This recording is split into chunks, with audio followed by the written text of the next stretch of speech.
இன்று நிறைய ஆலயங்களில் ஒரு கேள்வி எழுந்துக்கிட்டு இருக்கு.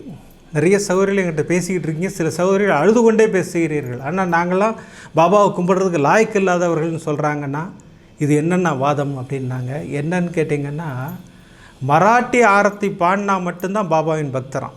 ஒரு சில கோயிலில் இது அப்படி சொல்கிறாங்களாம். அப்படியெல்லாம் எங்கேயாவது சச்சரிதமில் போட்டிருக்கா? மராட்டியில் ஆரத்தி பாடினால் மட்டும்தான் என்னுடைய பக்தர் அப்படின்னு பாபா எங்கேயாவது சொல்லியிருக்காரா? தயவு செய்து இது போன்ற பொருளைகளை கிளப்பாதீர்கள். வடிவேலு சொல்கிற மாதிரி புதுசு புதுசாக பொருளை கிளப்புறீங்களப்பா அப்படிம்பாரு. அந்த மாதிரி எதுக்காக இப்படிலாம் செய்கிறீங்கன்னே தெரியலையே. பாபா என்னை வணங்குவதற்கு வழிபாட்டு முறைகளே இல்லைங்கிறார். ஆனால் நீங்கள் எல்லாத்தையும் புதுசு புதுசாக கிரியேட் பண்ணி பக்தர்களை ஓட விடுறீங்க. அதான் நடந்துகிட்டு இருக்குது. அதான் உண்மை, நிதர்சனமான உண்மை.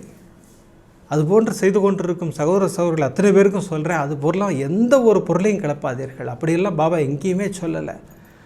மராட்டியில் தான் ஆரத்தி பாடணும், தமிழில் ஸ்தவன மஞ்சரி கேட்கக்கூடாது, இப்படிலாம் எங்கேயாவது சொல்லியிருக்காரா பாபா? அந்த மாதிரிலாம் சொல்லவே இல்லை. ஸ்தவன மஞ்சரி கேள்னு சொல்லியிருக்காரு, ஆரத்தி கேள்னு சொல்லியிருக்காரு. ஆரத்தி கூடவே பாட முடியும்னா எல்லாரும் பாட முடியாது இல்லையா? நீங்கள் பாடுறீங்கன்னா சந்தோஷமான விஷயம். உங்களுக்கு பாபாவோட ஆசீர்வாதம் அந்த மாதிரி கொடுத்துருக்காரு. ஆரத்தி பாடுவதற்கு ஒரு ஆசீர்வாதம் கொடுத்துருக்காரு. அந்த சகோதரிக்கோ அந்த சகோதரருக்கோ கொடுக்கலன்னா அதுக்காக அவங்க பாபாவின் பக்தரே இல்லைன்னு ஆகிடுமா? அப்படின்லாம் எந்த ஒரு முடிவையும் நீங்கள் எடுக்காதீங்க. ஒரே ஒரு விஷயம் மட்டும் சொல்லிவிட்டு நான் செக்மெண்ட்டுக்குள்ளே போகிறேன். பாபாவை வணங்குவதற்கு நம்ம முடிவு பண்ணால் போய் கும்பிட முடியாது. அவர் தான் நம்மை தேர்ந்தெடுப்பார் இல்லையா? தரிசனமான உண்மை. அவர் தேர்ந்தெடுத்திருக்கும் போது இவருக்கு ஆரத்தி தெரியுமா தெரியாதான்னு பாபாவுக்கு தெரியுமா தெரியாதா? சத்தியமாக தெரியும். பாபா அதெல்லாம் கேட்கவே இல்லை. அவர் சாயின்னு கூப்பிட்டு நான் ஓடி வருவேன் தாங்கிறார்.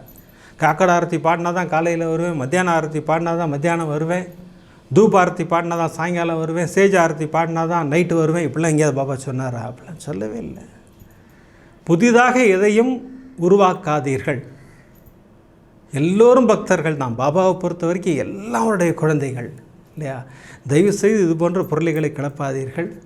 சகோதரிகளில் யாரும் இது கலக்கமே ஆகாதீங்க. பாபா அப்படிலாம் எங்கேயாவது சொல்லியிருக்காரான்னு கேளுங்க. அப்படி யாராவது சொன்னாங்கன்னா சச்சரிதமில் காட்டுங்க சார்ன்னு சொல்லுங்கள். அவங்க அடங்கிடுவாங்க அவங்க இல்லையா? சரி, அது நடக்கட்டும். அது இது போன்ற செயல்களில் சகோதரிகள் ஈடுபட வேண்டாம் என்று தாழ்மையுடன் கேட்டுக்கொள்கிறேன்.